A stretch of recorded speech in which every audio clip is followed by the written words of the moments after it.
The crisis of culture and identity is getting worse in the United Kingdom, and it's not just because of globalization, but also because of the rise of anti-British sentiment inside the country.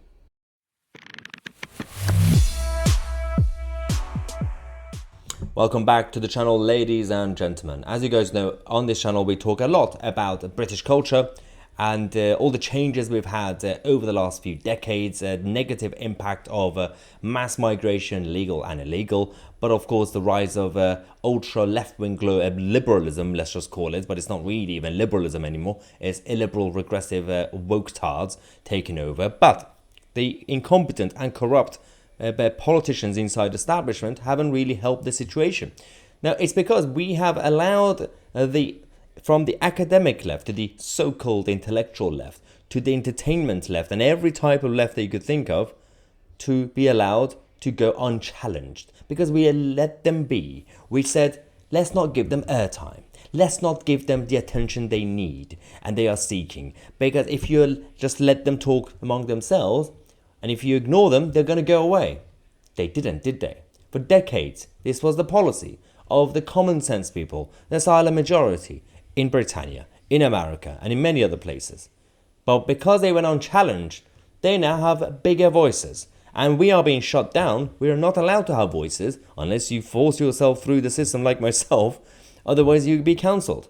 Look at this person, Narinder Kaur from GB News. She's one of the woke, whatever she is, left-wing, anti-British globalists who is obsessed. She is obsessed with people's skin colour. And she's obsessed with British history and heritage and culture and British empire, because her heritage, she continues to rant about, is Indian. She is more Indian than she's British. And that's actually according to Narinder herself. Now, she is a so-called, well, the B-list, or C-list, was that list actually, celebrity.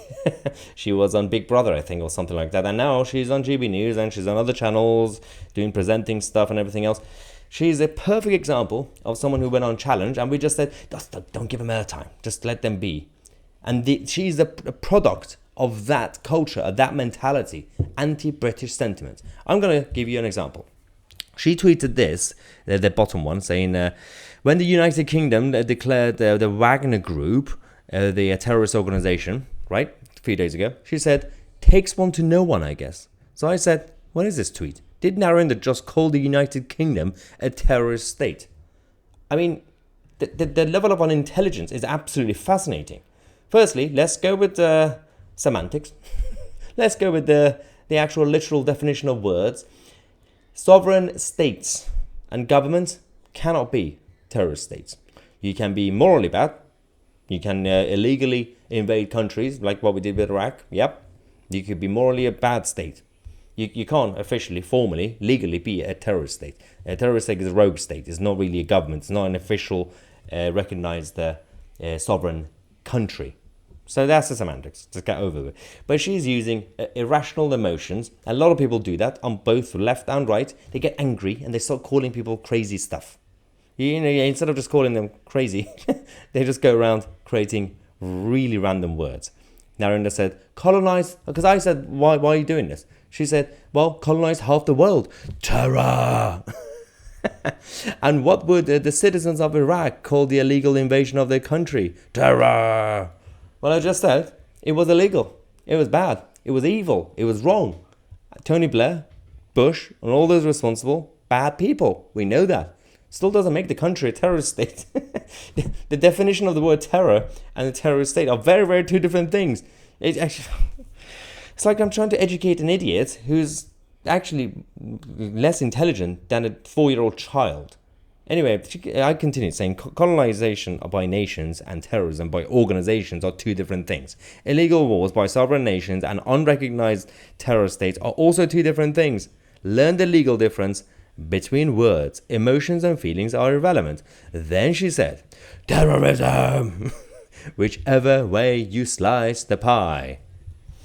I mean, why am I even bothering debating with her, you wonder? It's because other people are going to be seeing that.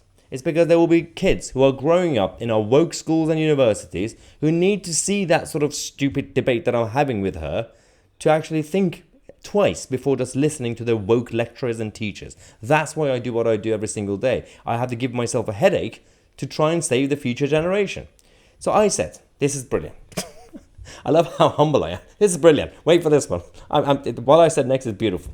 I said, British colonialism is the same as terrorism? Are you kidding me? Okay, let's talk India. Oh yes, Narendra. Let's talk about India's history. The Mauryan Empire took over Afghanistan, the Chola dynasty colonized Sri Lanka and Maldives, and Gupta expanded into north, which is now officially part of India.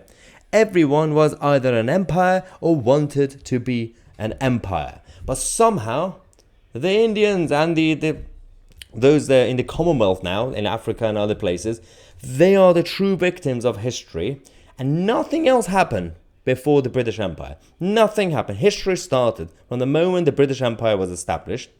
The Muslim Empire doesn't count, apparently. The Ottomans don't count. The Roman Empire doesn't count with all the slavery and all the conquering. The Indians don't count. The Chinese don't count. The Persians don't count. The Greeks don't count. They invented homosexuality. Don't count. Anyway, then she started attacking John Redwood. John Redwood said the UK does not have to do a trade deal with India. It should only do so if the terms are good for us, as well as for India. Perfect, reasonable tweet. As long as a trade agreement is good for both countries, then fine, do it. We don't have to. Then Narendra Kaur said, this colonial mindset will not serve Britain and British people because the fact is, we need India. India doesn't need us. Bow down. Excuse me, what? So, can we, at this point, stop all foreign aid to India? Because they don't need us anymore. And can we stop buying from India? Let's see what happens. Will they need us then? Because they are selling a lot of nonsense to us, like China. What if we stop buying from them? I know it's not going to happen. But if we stop buying from India, they're going to need you. They're going to need you as a customer. Bigly, in the words of Trump. So, then I said, FFS, take a day off, Narendra, please. I just said, just take a day off. You just talk about this every day. Apparently, when you say that to a left-winger, they say, you want to ban free speech. Why are you telling me what to do? What an idiot. She said, why? Do you take a day off from what you believe in? Why go around telling me to? Leave me alone. Mute my tweets. Whatever. I don't know if she sounds like that, but yeah, she did in my head at that time. So I decided to flip the script. So I said, why? You literally go around every day with your racist rhetoric telling British people what to do. Why go around telling them to stop being proud of their heritage and history? Leave Britain alone. This could be my new merchandise. I'm going to make a new merchandise. Leave Britain alone. Have a couple of faces of like Owen Jones and Narendra and all these guys. I think that could do quite well. They call me a grifter. I'm going to grift. It's absolute lunacy. This is why I have to talk about them. Even though I hate it. Even though it gives me a headache to debate with these nutters. It doesn't really achieve anything personally. I'm not changing their mind. And I'm not learning anything from them. But it's simply for creating critical thinking that kids are not getting from schools and universities. So, and it's not really the best example, but there are better examples of debates that happens that I have to throw myself into regularly and technically give airtime to some nutters, but you have to, because they've been completely unchallenged for decades and decades. Anyway, thank you so much for all the support, and make sure to subscribe if you haven't already. I'm Tousi, and we are the media.